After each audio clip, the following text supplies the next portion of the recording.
Bill was born when we were in the service in Louisville, and we were so dumb we thought if you had a date for a child's birth that the child would be born on that day. Well, his father was an auditor and they went out of town. This time it was 2 weeks before Bill was supposed to be born, and Bill went out of town. He didn't tell me where they would stay. So I went to a movie with some friends from Louisville, and during the movie my back started aching. The gal I was with had a date with a young intern, and he kept saying, well, how is it regular? I said, no, just, my back just kind of bothered me. Well, your back would bother you if your stomach's stuck out as far as it did. So I got home. It got later and later, and pretty soon I'm in labor, and I'm by myself in this old apartment unit in Louisville. I was trying to finally get a hold of Bill, and I called information at Fort Campbell like at 1 o'clock in the morning, or I said, I'm in labor, and this is my first child, and my husband is an auditor, and I know he's there at Fort Campbell, but I don't know where he's staying. He didn't tell me. I have no other phone number, and I'd gotten that through information, and they tried and tried and tried. So anyway, finally I just said, well, I can't wait any longer, and I had to hang up. Finally I called a cab at 3 o'clock in the morning, and we're driving to the hospital for my first child's birth, and I said to the cab driver, I think you better hurry because otherwise this child's going to be born here. And so he did. I had called the hospital in advance to tell them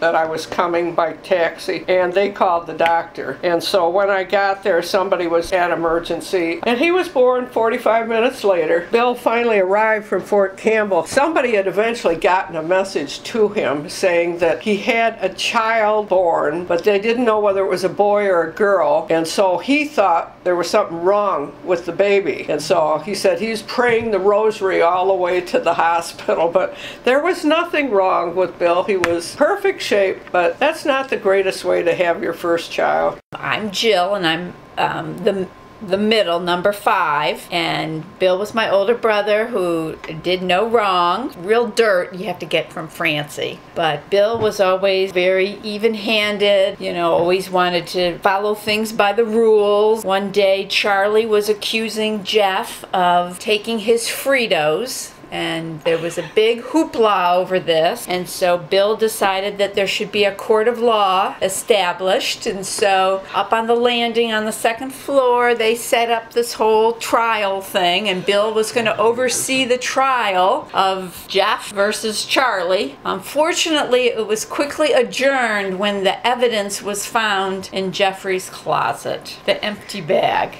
I met Billy, he was a year younger than I was, so I was a sophomore when he was a freshman, and we lived in the same dorm. We were both in Fisher Hall. So your dorm was the center of your social life, and by, putting you in there from a freshman year, you grew up with these people older and younger than you, formed really strong friendships that have lasted all these years. Anyway, I remember the first time I met Billy was kind of by accident. I was coming down from the 3rd floor. His door was right at the stairwell on the 1st floor when you came out, and then you turn left to go to the cafeteria. He had some obnoxious posters up on his door, so I decided to vandalize them, and he embarrassed me very awkwardly by opening the door while I was doing it. I've forgiven him for that, put me in that awkward situation. One of the reasons we got along so well was, we were both incredibly intelligent, athletic, attractive to women. Our sexual exploits at Notre Dame were legendary, mostly for their ineptitude. And it's kind of awkward, Bill, talking about this to your daughter. Maybe I can dwell on the heavy drinking and the illicit drug use. I don't know. I think we were just too cool to be that embarrassed by too many things when we were at Notre Dame.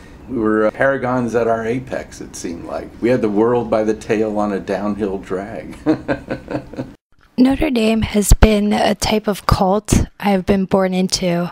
I mean, even our dog is named after an iconic Notre Dame figure, Rudy. But some of my favorite memories of me and my dad are our road trips up to Notre Dame for a football game. We would rock it out to the classics like the Rolling Stones and U2 and Led Zeppelin while we were cruising up there, and We would talk if it was needed, but, in the silence between our conversations, those were the peaceful moments where words and chatter were not necessary for a good time. I think my dad is like that. He's a rocker, not a talker, and he's full of love for everybody, which is one similar bond we have together, and it's something I really appreciate in him.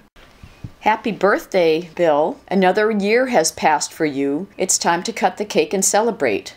I've been thinking about some of the fun memories of our past. Remember how we met on that first ski trip to Caprun? We had to ditch your girlfriend to kiss under the moon. And our first Valentine date, you brought me flowers, chocolate, and dinner in a castle. I knew by then that you were the one, my Prince Charming. Even those plaid bell-bottoms and platform shoes could not keep me from returning many times to you. 32 years of marriage and 2 kids later, I know my love is still true. The days are filled with joy and such fun. I can't even imagine a life that could be any better than the one I share with you. A wonderful large family you have given me to share. They're my family now. Many have come a long way to be here with you this evening. Thank you very much. Many years together and great memories we share. Your kind and easygoing ways have smoothed the bumps and show me how much you care. So happy 60th birthday, dear. Your party has just begun. Let's keep on making those happy memories filled with joy, good health, and lots of fun. June 18th, 2012. Love, your loving wife, Dale.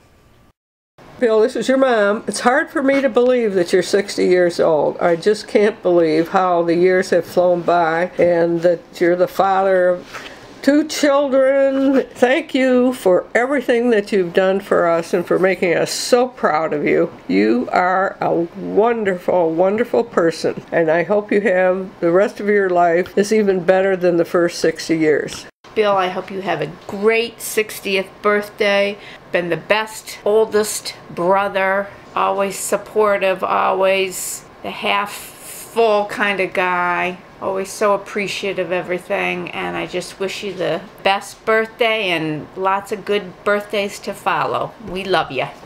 You remember people, places, and times, but it's mostly the people and the concentric circles of friendships that you form through the years. Bill, it goes without saying that having you as a friend for all these years has been really special, even though at times we don't talk to each other for months on end. It doesn't matter. It's just the fact that that person is out there and that you can always count on them is a very special thing. That's very important to me. I really value these friendships. These are the things that make life worth living. Thank you, Bill, for being my soulmate in life and my best friend.